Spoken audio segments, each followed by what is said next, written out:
Tonight, there's a warning out for Black Friday shoppers ahead of the biggest shopping day of the holiday season. New research from MSU finds 7 in 10 people have been tricked into buying counterfeit products online at least once this year. And 40% of those products were bought through e-commerce websites like Amazon. Another 40% were purchased through social media. So how can you avoid being scammed? Joining us now to answer that is Saleem Alhabash, a researcher at MSU Center for Anti-Counterfeiting and Product Protection. Thanks for joining us today, Saleem. Thanks for having me, Shayna.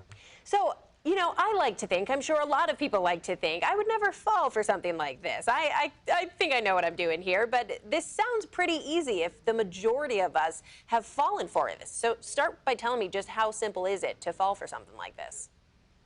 Well, I mean, the thing is with the proliferation of e-commerce websites and social commerce through social media, there is a wide array and availability of products that are being sold directly by third-party sellers and other entities. And unfortunately, within these sectors, we have a lot of bad actors that are providing counterfeit products. So oftentimes when we think about counterfeit products, the stereotypical way of thinking about it is buying a luxury bag or a luxury apparel item. However, what we find out through the research conducted at the ACAP Center is that counterfeiting extends to nearly every product category, including medicines, airbags, you name it. So these products, unfortunately, are found anywhere online. Is there something if it's too easy to find, it could potentially be a problem? I think of when I'm shopping on some of those e-commerce websites like Amazon, and sometimes you'll see reviews that say something was a little off or this is a fake product. It doesn't look like the normal product. Is there any way to tell when you're just looking at these listings online whether it's legitimate or not? Absolutely. The first thing that you need to do is check on the source. Check on who the seller is. Are you able to verify where are they located? Do they have a valid address? Do they have a phone number? Is there a website that you can check that does not look very fishy? So that is the first thing to sort of weed out the red flags. The second thing is to notice how they are describing the product. Try to check the product description on the manufacturer's website. And if there's a mismatch there, then that is another cause for alarm. We also look at misspelling in terms of images. If the images are low resolution, you have to remember that these brands spend a lot of money on creating a brand image that is pristine. So they invest a lot of time, money, and resources into writing in a good way about the brand. So if you see something that is off, if there's misspelling, if there's a picture that is of low resolution, or the pictures, the color of the brand changes from picture to picture, then these are easy things to detect in order to find out and be very cautious that the product might be counterfeit. And the research says clothes and shoes were the most commonly bought counterfeit items. What kinds of other items are you seeing out there? We're seeing it in everywhere. We see that medications, vitamins, supplements, we look at medical devices, at home goods. So it is really extends to just about any product category. And the sad part is that we don't know, the consumers might not know that they have bought a product that was counterfeit based on the trust that they have formed with the e-commerce platform or the social media platform, that they do trust that platform to provide them an authentic product. And unfortunately, these third-party sellers end up infiltrating the supply chain and providing these substandard products. Now, we know there have been some efforts. Congress passed some legislation over the summer to increase transparency about the third-party sellers we've been talking about. But what else do you think can be done to sort of regulate this, or at least to help consumers watch out for fake products? Well, I think making consumers aware that there is legislation and that they can actually report any suspicious activity or activity that is harmful and deceptive to them. And I believe you're referencing the Informed Consumers Act, which does provide the opportunity for consumers to report such instances.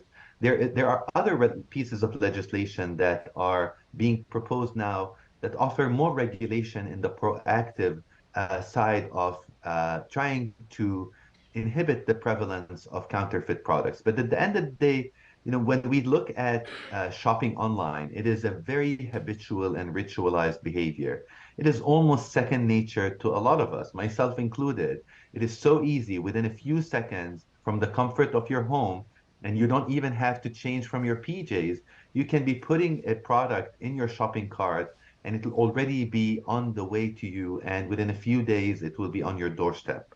So the first sort of defense is to be vigilant, to be critical, to evaluate the information critically, the same way that we deal with any kind of deception. It is so easy to be deceived. However, it only takes just a little bit of critical thinking and vigilance to be able to distinguish what is good from bad when shopping online.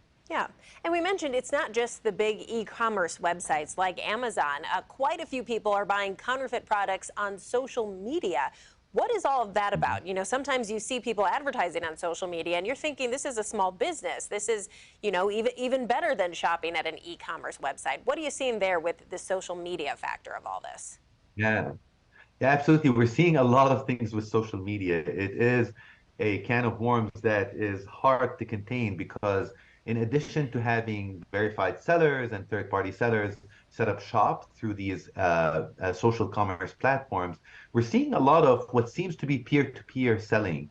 For example, when we look at medications, we have seen on social media anecdotally cases where counterfeiters and illegal sellers of medicine infiltrating communication about illnesses and disease and mental health issues and trying to sell counterfeit and substandard and falsified medications to consumers. So there are a lot of pathways that the counterfeiters are using, and unfortunately, they are a few steps ahead of the rest of us in terms of knowing what is happening out there and being able to continually innovate with new technologies and with new ways of presenting. So you see a lot of, for example, on social media, if there's someone who is selling anything, you should check their social media profile, check if they have an address, if they have a picture, if they have a website. And if and none of this is present, then this is a very big cause for alarm. Hmm. All right, and finally, before we wrap up here, Saleem, is there anything that in all of your experience with this, is there one thing that you would just never purchase online? Um, Myself, probably medications. I think things that you ingest have a very direct effect on your health and well-being. Mm-hmm. I will, as long as there are brick and mortar pharmacies and places to buy medications in the physical world, I will do that in the brick and mortar and not online. All right, that is something to think about for sure. Saleem Alhabash, researcher at MSU's Center for Anti-Counterfeiting and Product Protection. Thanks so much for joining us today. Happy Thanksgiving. You too.